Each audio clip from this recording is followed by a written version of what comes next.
대한민국 실제 사건. 안녕하세요.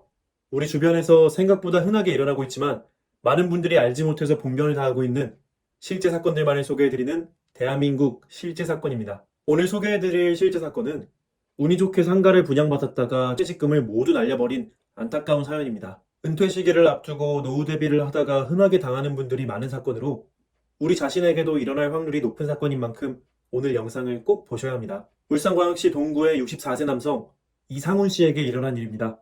상훈 씨는 울산의 모 자동차 부품 생산업체에서 30년 넘는 기간 동안 장기 재직한 베테랑 기술자였습니다. 그런 상훈 씨는 2년 전에 정년 퇴직하게 되면서 3억이 넘는 두둑한 퇴직금을 일시불로 받게 되었는데요. 3억은 물론 상당한 거금이었지만 상훈 씨 부부의 노후를 완전히 책임지기에는 턱없이 부족한 돈이었죠.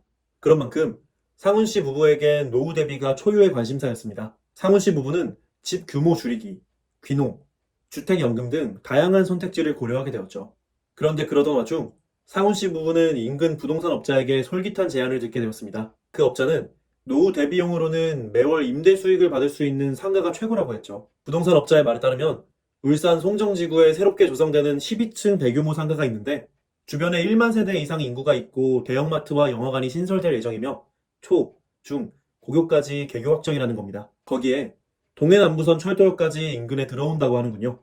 상가 구획당 2억 원을 투자하면 시행사 측에서 구획당 월 150만 원의 임대 수익을 5년 단위로 보장해준다고 했는데요. 이미 분양 이전에 5년간의 임대 계약이 확정된 선 임대 상태이며 5년 뒤에도 이 계약을 연장할 수 있고 심지어는 시행사 측의 상가 재매각도 가능하다는 것이었습니다. 월마다 들어오는 임대료만 따져봐도 매년 9% 정도의 수익률이었으니 이 수익률을 10년간 유지해도 원금의 90%를 회수 가능한 대단히 매력적인 조건이었습니다. 부동산 업자가 보여주는 조감도를 보니 상가의 입지 조건도 좋았고 건설 시공사도 믿음직해 보였죠. 그런데 상가 분양 경쟁률이 17대 1에 육박했고 이미 매물의 95%가량이 분양이 완료되었다는 부동산 업자의 말에 상훈 씨의 마음이 좀 조급해졌는데요. 기다리기만 했다간 죽도 밥도 안 되겠다 싶었던 상훈 씨는 바로 분양 영업사원 측에 연락하여 입찰 보증금을 입금했고 현장에 방문하여 입찰 행사에도 참석했죠. 입찰 결과는 당첨이었고 그렇게 상훈 씨는 퇴직금 3억에 저축해둔 예금 1억까지 총 4억을 투자하여 상가 8층의 두 구역을 분양받게 된 것이었습니다.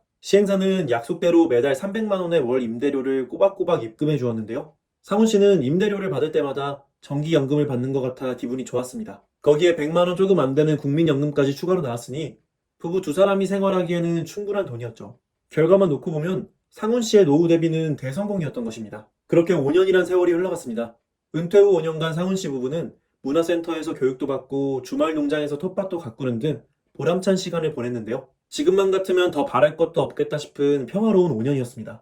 그런데 그런 상훈 씨 부부에게 커다란 문제가 닥쳐왔습니다. 이때까지 꼬박꼬박 300만 원의 월 임대료를 입금해왔던 시행사였는데 그들이 갑자기 송금을 뚝 끊어버린 것이었습니다. 때 아닌 날벼락에 당황한 상훈 씨 부부는 시행사에 연락을 넣어보았지만 시행사의 태도는 180도 돌변해 있는 상태였습니다. 그들의 말에 따르면 5년간 성실히 임대료를 납부했으니 계약서상의 계약 조건을 제대로 준수한 것이라는 거죠. 그러니 이제는 상훈 씨 부부가 알아서 상가에 입점한 업체 측과 계약을 하던지 직접 상가에서 장사를 하던지 하라는 게 시행사 측의 입장이었습니다. 상훈 씨 부부는 어떻게 갑자기 이럴 수가 있느냐며 따졌지만 시행사는 들은 척도 하지 않는 것이었습니다. 상훈 씨는 할 수 없이 직접 상가에 찾아가 상황을 설명하고 입주한 두 명의 업주들에게 임대 계약을 갱신할지 여부를 물어보았는데요. 150만 원이란 월세를 들은 두 명의 업주들은 경악을 하며 그 조건에는 절대 못한다고 고개를 절레절레 흔드는 것이 아니겠습니까? 그런 돈을 낼 바에야 차라리 가게를 빼고 만다는 것이 업주의 입장이었죠.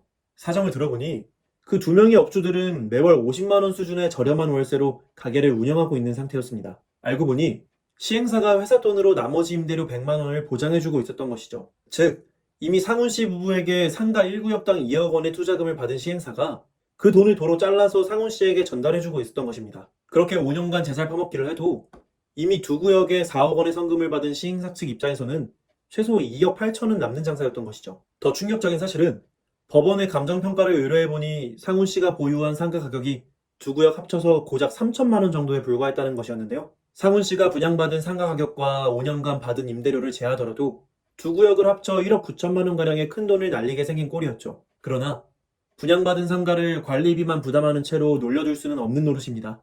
그래서 상훈 씨 부부는 울며 겨자 먹기로 입주해 있던 두 명의 업주가 제시하는 50만 원의 월세를 받을 수밖에 없었습니다. 그 뒤 상훈 씨 부부는 어떻게든 상가를 처분하려고 해보았지만 이미 지역사회에 분양 사기 소문이 파다하게 퍼진 후였으니 매각이 가능할 리가 없었죠. 사기를 당했다고 억울함을 호소한들 이미 계약서를 작성하고 5년간 임대료를 지급받았으니 법적으로도 유불리를 따지기가 극히 애매한 상황이었던 것입니다. 그렇게 상훈 씨 부부는 속만 새까맣게 타들어가는 채로 애물단지 상가를 끌어안게 되고 말았던 것입니다. 지금까지 울산광역시 동구의 66세 남성 이상훈 씨에게 일어난 피해 사례를 들으셨습니다. 은퇴 후 노후 대비책을 찾던 상훈 씨 부부는 인근 지역에 새로 분양되는 상가에 자신들의 운명을 맡겼죠. 그러나 그 결과는 참담했습니다.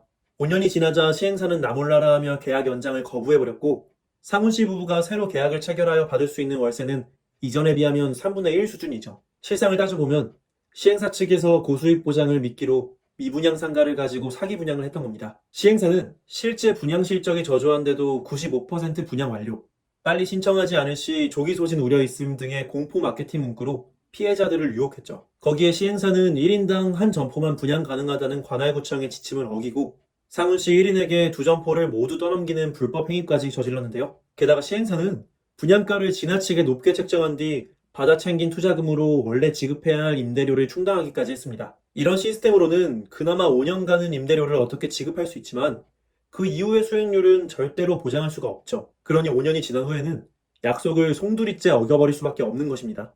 그 결과 상가에 투자했던 투자자들은 경제적 파탄에 이르게 되어 상가 푸어가 되어버리기 십상인 것이죠. 그렇다면 상훈 씨와 같은 상가 분양 사기를 당하지 않기 위해선 어떻게 해야 하는 걸까요?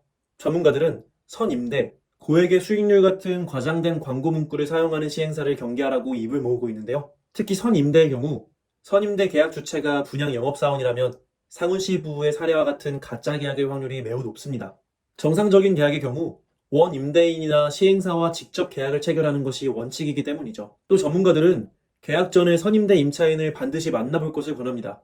만약 선임대 임차인이 사업 경력이 없을 경우 강력하게 의심해 볼 필요가 있죠. 해당 임차인의 사업 의지, 임차 의지가 없을 경우 계약 종료 시점에서 시한폭탄으로 작용할 우려가 있습니다. 병원이나 마사지업소, 미용실 같은 자격증이 필요한 업종의 경우 임차인의 자격 여부를 확인해 두는 것도 한 방법입니다. 그리고 상가 계약 시 보증금 계약금의 비중이 지나치게 작을 경우 이러한 선임대 계약을 깊게 신뢰해서는 안 됩니다. 반대로 보증금 계약금의 비중이 상당한 수준이라면 시행사 영업사원이 거짓 선임대를 통해 취할 이득이 없으므로 상당한 피해 예방이 됩니다. 마지막으로 상가를 선택하실 때 시행사에서 상가 이름을 자주 바꾸는 상가를 주의하셔야 합니다.